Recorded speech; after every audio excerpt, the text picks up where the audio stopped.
Kaj so dokumentarni filmi za otroke? Means I'm doing it for children, so the target group is young. Plus I'm doing topics or films about children. So they are the main characters. There are no adult interviews, no experts, no statistics, nothing. It's the child who tells the own story for the whole documentary. And that is, of course, mostly not very objective, but it's very emotional, and that is more interesting than just facts, because the facts you can read somewhere.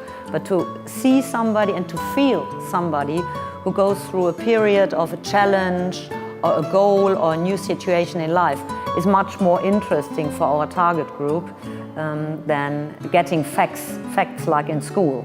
V čem se razlikuje od tistih za odrasle? It needs different skills.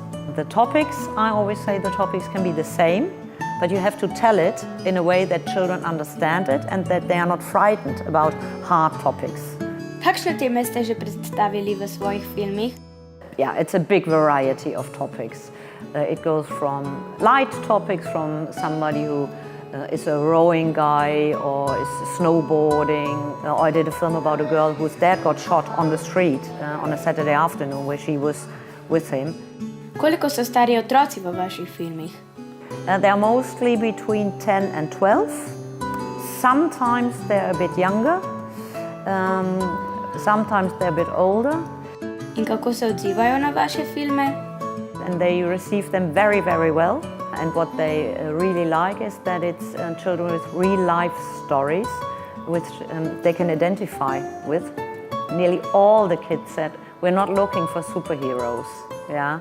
It doesn't matter if somebody succeeds or fails in what they want to achieve during the period of the shooting time.